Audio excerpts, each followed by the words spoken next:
Aujourd'hui, nous partons à la découverte d'un domaine peu connu, quoique commence à être connu d'un cercle amateur. C'est le domaine Renaud-Boyer. Ce domaine existe depuis 20 ans.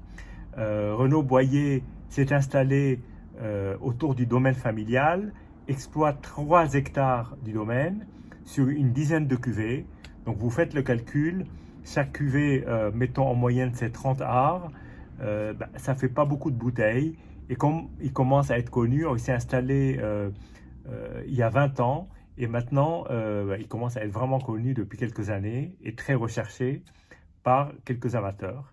Et donc j'ai eu la chance de trouver un de ces vins sur une carte, une très belle carte de vin, dans un restaurant. J'étais avec un ami et donc je me suis dit, tiens, je vais lui faire découvrir Renaud Boyer, que moi j'avais déjà dégusté, mais lui ne connaissait pas. Et sa première remarque, c'était de dire, qu'est-ce que ça se boit bien?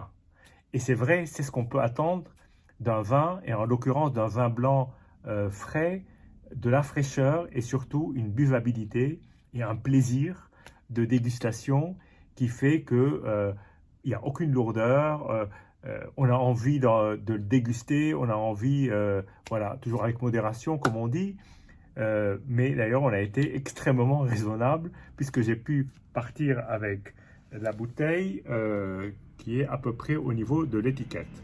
Donc voilà, il s'agit d'un Bourgogne Aligoté 2022. Ce qui frappe d'abord quand j'ai regardé l'étiquette, que j'aime bien lire en fait, donc on est face à un récoltant exploitant, donc c'est lui qui récolte, c'est lui qui exploite. Les vignes ne lui appartiennent pas, même si elles sont familiales, je le rappelle.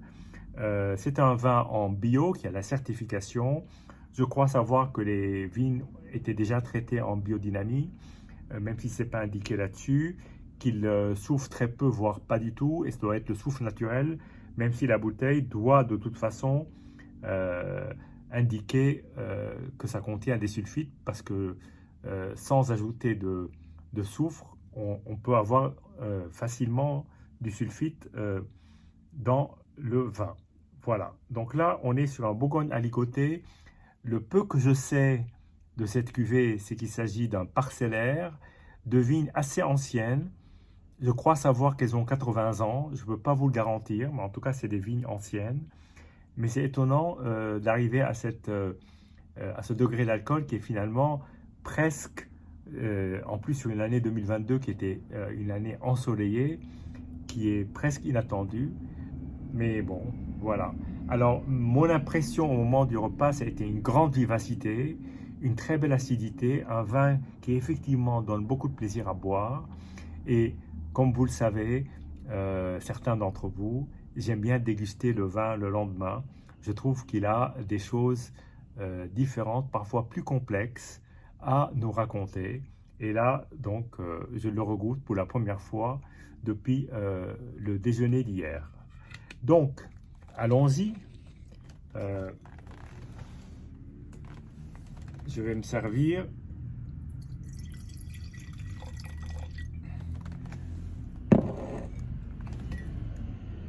La couleur est une couleur plutôt euh, assez marquée, assez ténue, un beau doré, pas très jaune, mais quand même déjà un début de couleur dorée.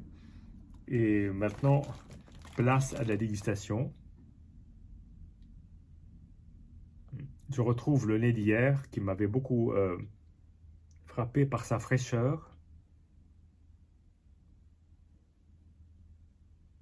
très florale, très très florale, euh, acidulé, un peu agrume, légèrement beurré mais pas trop.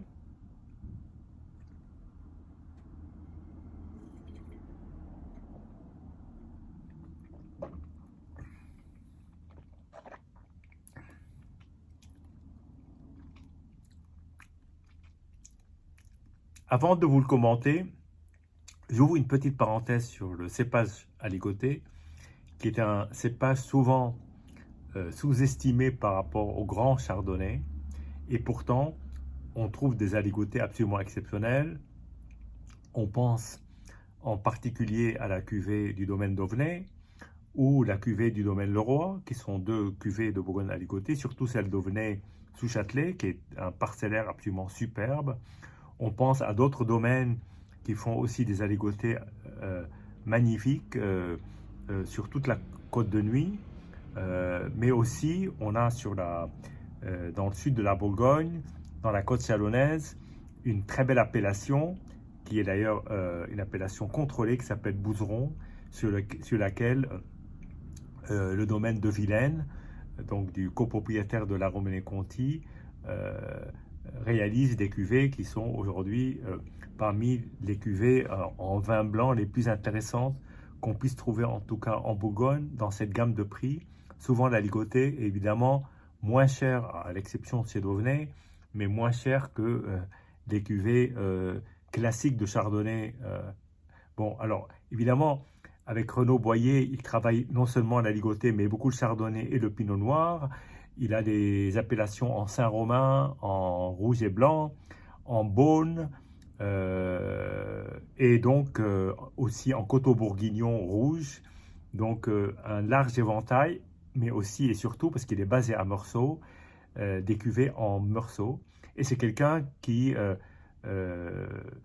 apporte beaucoup de soins aux vignes, mais aussi n'hésite pas à parcelliser, si je peux utiliser cette expression, pour isoler parfois quelques vignes et pas forcément les mettre tout ensemble, ce qu'il a fait sur une de ses cuvées Saint-Romain sur 2022.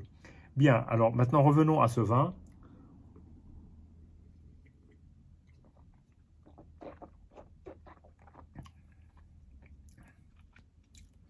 Alors, effectivement, on ne peut pas dire autrement que ça se boit super bien. Il y a d'abord une très très très belle acidité, et moi j'y suis très sensible, parce que l'acidité peut parfois être un défaut sur certains vins quand elle referme le palais. Là, elle a plutôt tendance à l'ouvrir, à le réveiller, à lui donner un petit coup de fouet, avec un côté amande beurré, sans être ce côté beurre gras, mais beurre plutôt léger, et avec une énorme vivacité et une énorme précision en bouche. Mais il y a ce côté amande presque amer.